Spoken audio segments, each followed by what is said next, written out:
Magandang araw mga kaibigan. Bigyan natin ng reaction opinion itong post ang balita ngayon. Title, deserving naman pala talaga si Flavi, Father Villanueva. Nagbigay ng pabirong reaksyon ang veteranong broadcaster na si Jay Sonza sa kontrobersya kaugnay ni Father Flavi Villanueva, ang 2025 Ramon Magsaysay Awardee.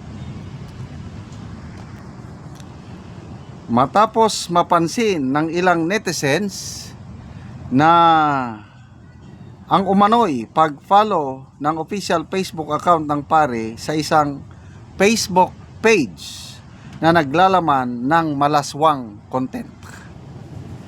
Sa gitna ng palitan ng opinion sa social media, may nagbibiro, may nagtatanong at may nananawagan ng linaw.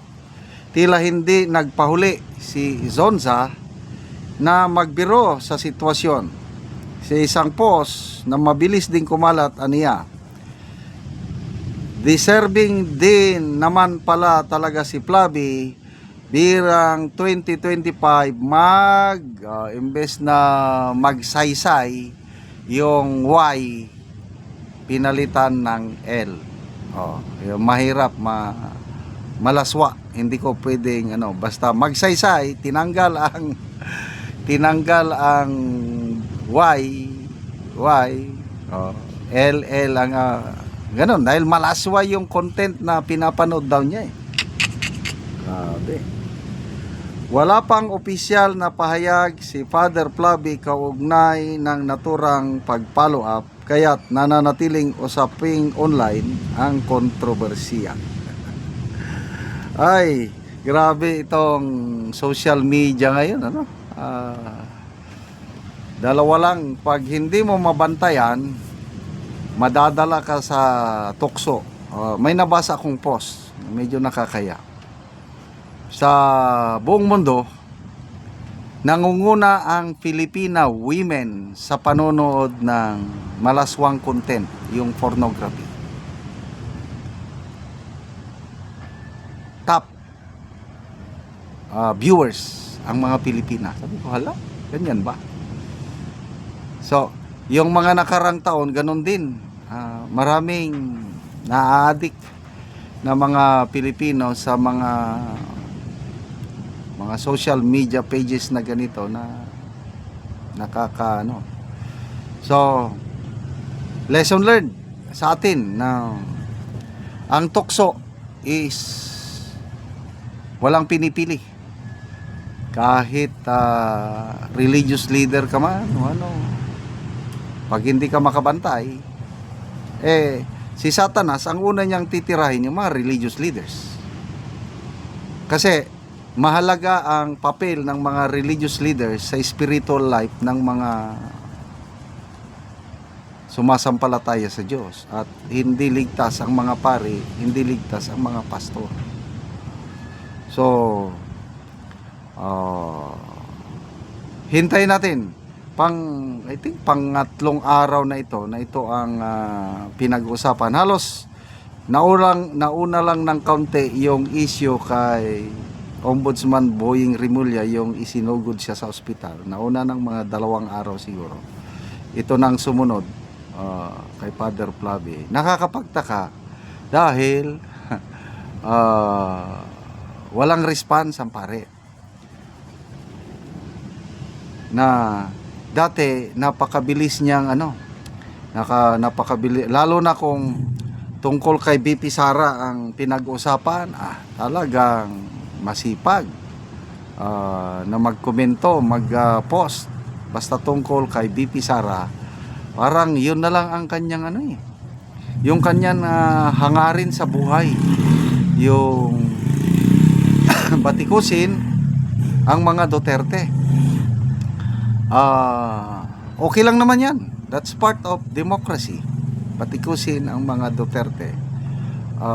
Kailang, di ba, mas maganda ang napaka-importante kasi ang role ng mga kaparian, lalo na itong si Father Flavi na isang awardee ng Ramon Magsaysay.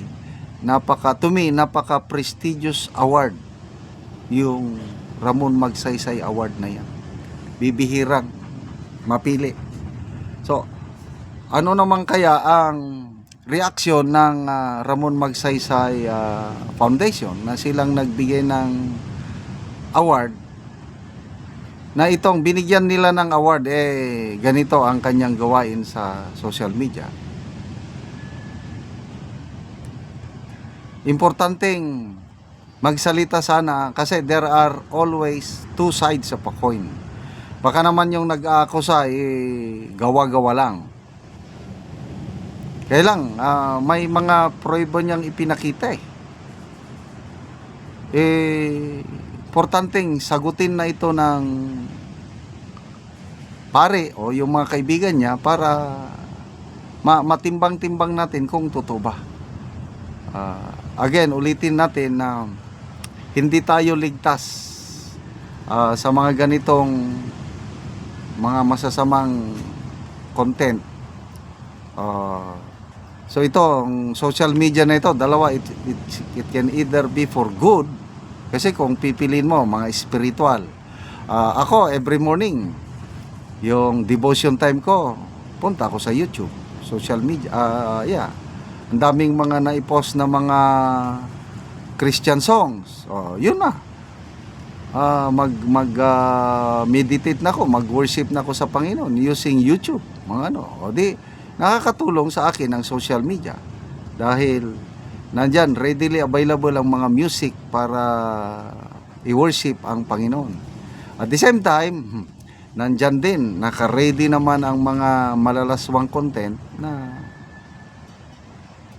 these are things na ayaw ng Panginoon. Sexual immorality.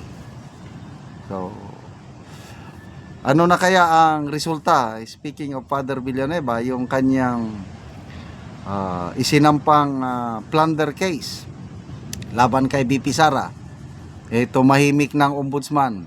Lalo na ngayon na may kinakasangkutang issue rin si Ombudsman Remulla kung ano ba ang katotohanan sa kalagayan ng kalusugan ng ombudsman. So, good luck po, Father Flavie Villanueva. Sana marami pang magdarasal para sa iyo kasi nanawagan siya ng dasal. Ipagdasal niyo ako. Salamat mga kaibigan sa inyong pagsubaybay sa ating channel.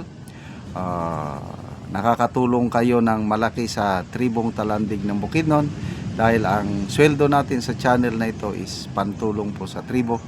Namimigay tayo ng libreng yero at pako para makapagpatayo sila ng mas maayos na tirahan. Panoorin niyo ang video na ito. Muna ni si Angkol ang natabangan og sen.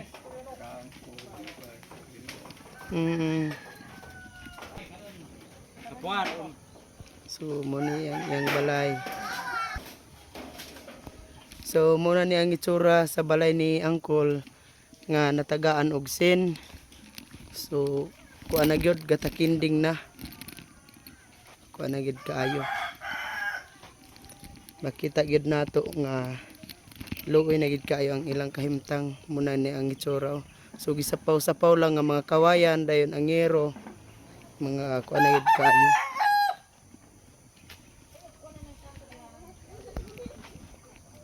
Itsura sa yang balay ni Angkol. So atong tan-aw dito sa sulod. So muna ni ang itsura sa pagpuyo ilang angkol sa ilang balay. So kini lang gyud. So diri lang sila maka higda kulba. Muna ni ang ilang sulod, higdaan na nila. So kuan lang gyud kaayo. Gamay gyud kaayo. So muna ni ang itsura sa ilang atop dinhi sa sulod. So ang uban mga kawayan lang.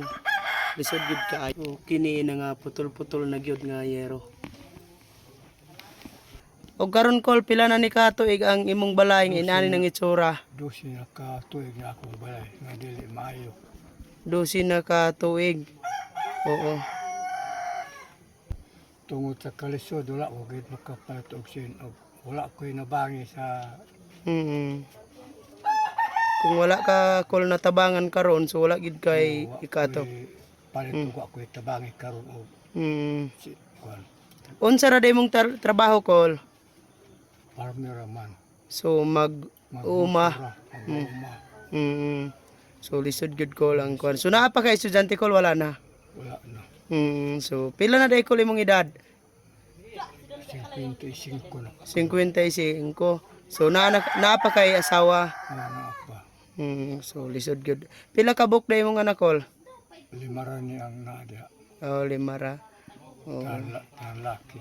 Mm. Salamat sa Ginoo nga nagtabang sa sin sa kuha. Oh, salamat kayo call.